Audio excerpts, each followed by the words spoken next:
Franco Colapinto acaba de detonar una bomba en el reglamento técnico de la Fórmula 1, y los ingenieros de Red Bull están en estado de shock, exigiendo una investigación inmediata de la FIA. Para todo el mundo, la imagen fue la de un error catastrófico. El Alpine del argentino, impactando contra el Racing Bull de Yuki Tsunoda. Una maniobra torpe que arruinaba una remontada épica. Los comisarios no llamaron al instante, el paddock preparaba la esquela para su carrera, y la sanción parecía inevitable.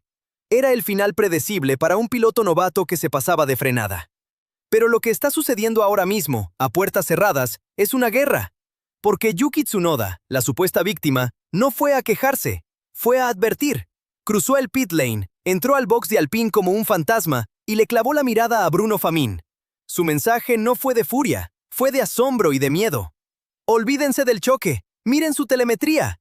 Lo que hizo en la curva anterior es físicamente imposible. Lo que parecía un error era en realidad una genialidad tan profunda, tan al límite de lo legal, que ha puesto a los equipos más poderosos del mundo en pánico. Acabamos de presenciar el nacimiento de algo nuevo, y la FIA no sabe si celebrarlo o prohibirlo. Y es que lo que los ingenieros de Alpine encontraron en esa telemetría, lo que yo pude ver por encima del hombro de un técnico que temblaba de la emoción, es una herejía contra las leyes de la física del automovilismo moderno. En el vértice de la curva 8, un giro rapidísimo a la derecha que se toma casi a fondo y que pone al neumático delantero izquierdo al borde del colapso térmico. Todos los pilotos, sin excepción, luchan por mantener la temperatura bajo control. ¿Todos? No. El sensor de Franco Colapinto mostró un descenso anómalo, casi quirúrgico, de 4 grados centígrados. No fue un bloqueo, no fue una corrección. Fue una caída de temperatura deliberada y controlada en el punto exacto de máximo estrés del neumático. Un evento que duró apenas 90 milisegundos. Un parpadeo. Un instante que, según los simuladores de Brembo y de Pirelli, simplemente no debería existir. El secreto, la genialidad que dejó a Tsunoda sin palabras, reside en una técnica que roza lo sobrenatural. Justo antes del punto de giro, una fracción de segundo antes de lo que dicta cualquier manual o la telemetría de su propio compañero de equipo, Pierre Gasly, Franco levanta infinitesimalmente el pie del acelerador. No es una frenada, es un respiro. Permite que el coche rote con una violencia inaudita, que el neumático delantero respire y recupere una porción de agarre que ya se daba por perdida por el calor, para luego volver a aplicar el 100% de la potencia. El resultado es una catapulta. La velocidad de salida de Colapinto en esa curva fue 7 km por hora superior a la de Tsunoda, y según me confesó un ingeniero de Mercedes con la boca abierta, 3 km por hora más rápido que el mejor registro de Hamilton en esa misma vuelta. Estaba reescribiendo los límites de su propio coche en tiempo real. Esto va más allá de un simple setup o una línea de carrera diferente. Esto es puro instinto, una conversación íntima entre el piloto y la goma.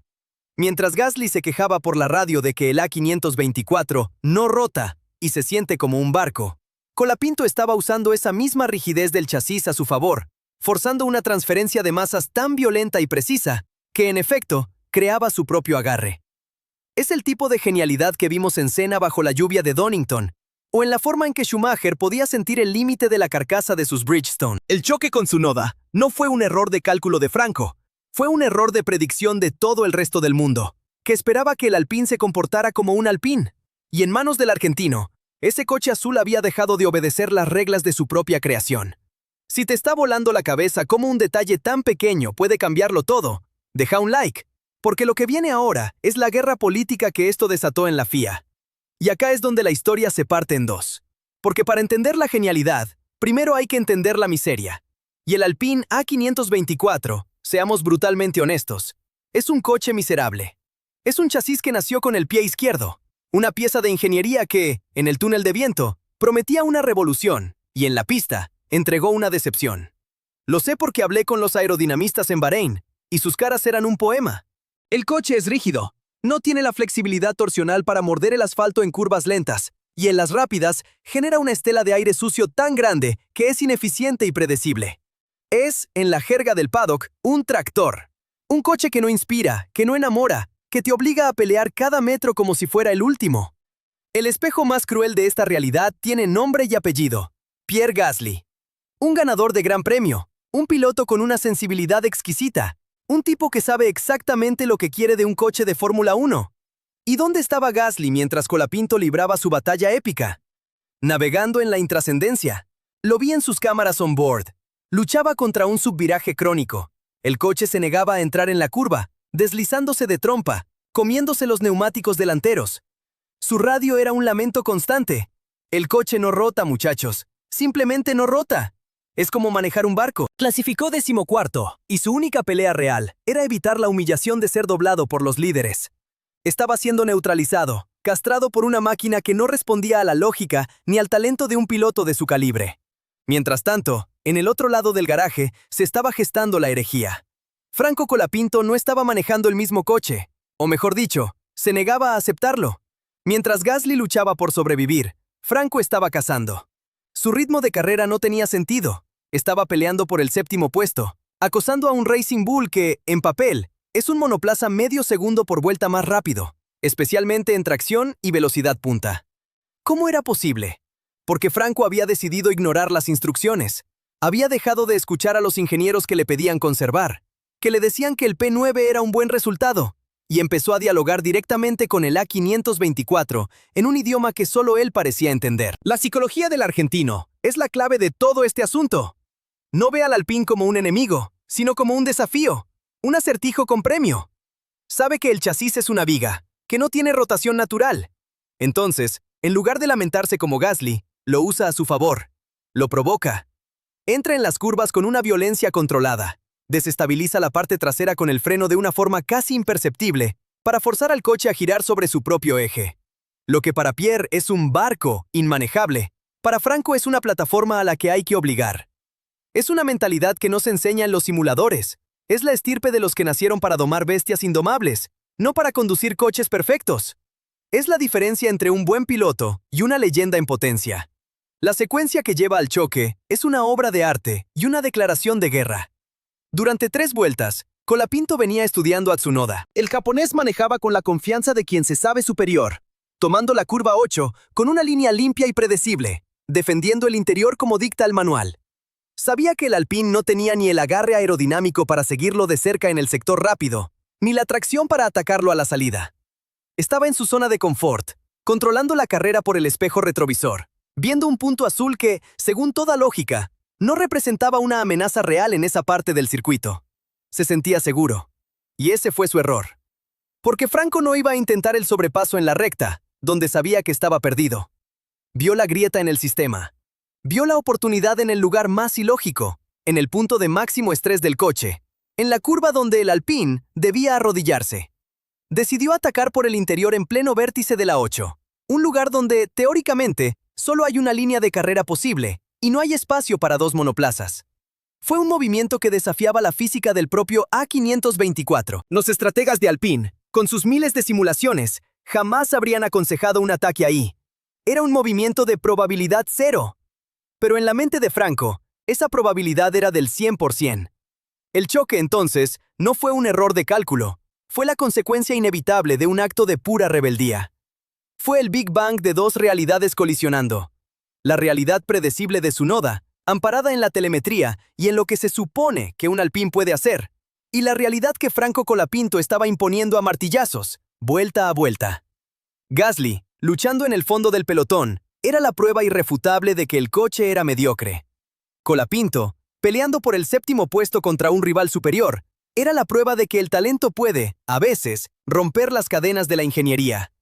Contame en los comentarios qué sentiste al ver la genialidad de Franco, al ver que no era un error, sino el nacimiento de algo distinto. Porque la decisión de los comisarios, con esta data sobre la mesa, iba a sentar un precedente que puede cambiar el futuro del campeonato. La decisión de los comisarios, esa absolución casi insólita de Franco Colapinto, fue apenas la punta del iceberg, la versión oficial para calmar las aguas. Pero lo que no se vio en las cámaras, lo que sucedió en esa carpa de la FIA con las cortinas cerradas, fue una batalla campal. Me lo confesó, pidiendo que apagara el grabador, un miembro del staff técnico de la federación. La discusión no fue sobre la maniobra, sino sobre la legalidad de la telemetría misma. El representante de Red Bull, pálido y con la mandíbula apretada, no acusaba a Franco de un error, sino de algo mucho más grave. Sugería que esa caída de temperatura era imposible de lograr solo con el pie, que debía existir un sistema, un software oculto en el mapa motor del Alpine, que asistía al piloto en esa fase de la curva. La FIA, por primera vez en mucho tiempo, se encontró acorralada. No podían sancionar al argentino, porque la víctima lo defendía. Pero tampoco podían ignorar la acusación de que Alpine podría haber encontrado una laguna técnica que rompía el espíritu del reglamento. Y la paranoia, amigos, se esparció por el paddock como un virus. Se rumorea en los boxes, y esto viene de una fuente muy cercana a Milton Keynes, que Adrian Newey pidió personalmente cada dato disponible de la vuelta de Colapinto. No le interesa el choque, le interesa el cómo. Están convencidos de que no es solo talento, sino una pieza de tecnología no declarada. Analizan si el sistema de brake-by-wire del A524 tiene alguna función secreta, si el diferencial electrónico puede ser programado para generar esa rotación antinatural, o si, y esta es la teoría más explosiva, Alpine está usando un material en las llantas o en los conductos de freno que disipa el calor de una forma no prevista por la reglamentación. Red Bull no está viendo a un novato con talento, está viendo un fantasma, una amenaza tecnológica que no pueden replicar y por lo tanto deben destruir. Esta situación, como era de esperarse, detonó una guerra civil dentro de Alpine. Me contaron, extraoficialmente desde dentro del equipo francés, que la noche después de la carrera hubo una reunión de crisis en el motorhome de Bruno Famin. Por un lado, el grupo de ingenieros que respalda a Colapinto, eufóricos, pidiendo libertad para que el argentino siga explorando los límites del coche.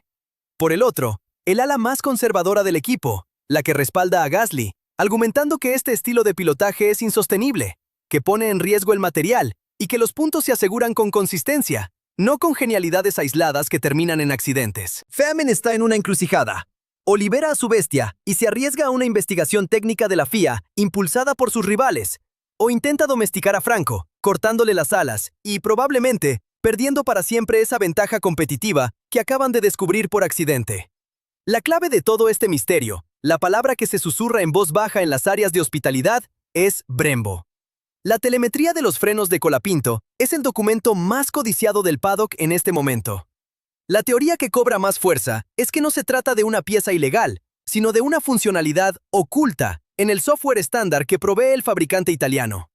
Un modo de operación en una zona gris del reglamento que se activa con una secuencia de pedaleo muy específica y violenta, algo que ningún piloto había descubierto, o al menos no había podido controlar. Franco, ya sea por instinto o por pura casualidad en el simulador, habría encontrado la llave para desbloquear un potencial del coche que ni sus propios diseñadores conocían. Y así, mientras el circo de la Fórmula 1 empaca sus cosas, la verdadera carrera ya se está corriendo en las fábricas y en los despachos de la FIA en París. La revelación de esta telemetría ha puesto en jaque a todo el sistema. Les puedo asegurar que, en las próximas 48 horas, va a salir una directiva técnica de la Federación. Un documento que intentará aclarar qué está permitido y qué no en la gestión de la temperatura de los neumáticos. Esa directiva puede ser el espaldarazo definitivo para Colapinto, legalizando su técnica y abriendo una nueva era en el arte de pilotar. O puede ser la bala de plata de sus rivales para prohibir su truco y devolver al Alpine a la mediocridad de la que nunca debió haber salido. Lo que está en juego es mucho más que una sanción. Es el futuro. No se despeguen de Pit Lane Insider, porque estamos a punto de saber si la genialidad será celebrada o castigada. Suscríbanse para no perderse el momento en que esta historia explote por los aires. Para entender la magnitud de lo que pasó en esa sala de comisarios, hay que alejarse del cronómetro y del accidente. Hay que mirar el panorama completo.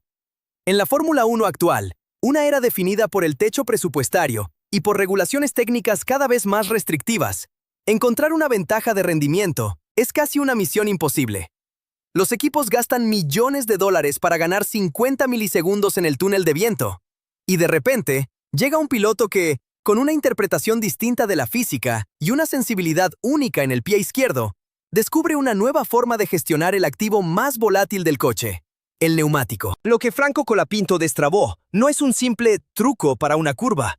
Es una filosofía, una declaración de principios que demuestra que el talento humano todavía puede ser el factor disruptivo más importante, incluso por encima de la aerodinámica más sofisticada o el mapa motor más agresivo. Esta revelación no podría llegar en un momento más crucial. El paddock entero tiene la cabeza puesta en 2026 y en la revolución reglamentaria que se avecina. Coches más pequeños, más ligeros y con una dependencia mucho mayor de la energía eléctrica y la eficiencia del motor. En ese nuevo paradigma, donde la aerodinámica activa jugará un rol clave, pero el agarre mecánico seguirá siendo el rey, la capacidad de un piloto para crear grip donde no lo hay para sentir y manipular el límite térmico del neumático, se convertirá en el activo más valioso de todos. Colapinto, sin proponérselo, Le acaba de demostrar a todo el mundo que su estilo de pilotaje no es solo efectivo para el Alpine A524, es el prototipo del piloto del futuro. Es un mensaje directo a los directores de equipo. No están viendo a un novato rápido, están viendo a alguien que ya está pensando en la siguiente generación de la Fórmula 1. Y para Latinoamérica, esto tiene un peso histórico incalculable. La región ha esperado por décadas un heredero de la estirpe de Fangio y Reutemann. No solo pilotos rápidos, sino pensadores del automovilismo. Fangio era el estratega supremo, el que ganaba carreras con la cabeza antes que con el pie. Reutemann era la sensibilidad pura, un hombre que podía sentir la torsión del chasis y diagnosticar un coche como un cirujano. En Franco, el continente ve la fusión de esas dos leyendas, la audacia estratégica de atacar en el lugar más ilógico y la sensibilidad extrema para ejecutarlo. La confirmación de que no fue sancionado y que encima fue su rival quien lo defendió, transforma el inminente y ficticio Gran Premio de Argentina en algo más que una carrera. Es una peregrinación. La expectativa ya no es si puede sumar puntos, es la certeza de que su gente lo verá pelear con un arma que nadie más tiene. Dentro de Alpine, esta situación ha generado lo que se conoce como una crisis positiva. Bruno Famin y su equipo de ingenieros se enfrentan a un dilema fascinante. ¿Han estado limitando el potencial del A524 con configuraciones conservadoras y una filosofía de pilotaje convencional? ¿Deben ahora rediseñar su enfoque estratégico alrededor del estilo radical de Colapinto, arriesgándose a desestabilizar a un piloto de la talla de Gasly? La telemetría de Franco es un mapa del tesoro, pero también una caja de Pandora. Les ha dado una ventaja competitiva inesperada, pero también les ha puesto una presión inmensa, porque ahora cada equipo en la parrilla tiene ingenieros trabajando día y noche para descifrar y replicar esa técnica. La carrera ya no es solo en la pista, es una batalla contra el tiempo en las fábricas. Así, la pregunta que resuena en cada motorhome ya no es si lo que hizo Franco fue legal, sino cuán lejos puede llegar con ello. Estamos a las puertas de un punto de inflexión, el momento en que un piloto no solo compite, sino que cambia las reglas del juego para todos. ¿Podrá Colapinto perfeccionar esta técnica y convertirla en un arma consistente antes de que gigantes como Red Bull o Ferrari la neutralicen? La genialidad ya fue revelada. Ahora comienza la guerra por defenderla. Suscríbanse para ser los primeros en saber cómo termina esta batalla que definirá el futuro de la Fórmula 1.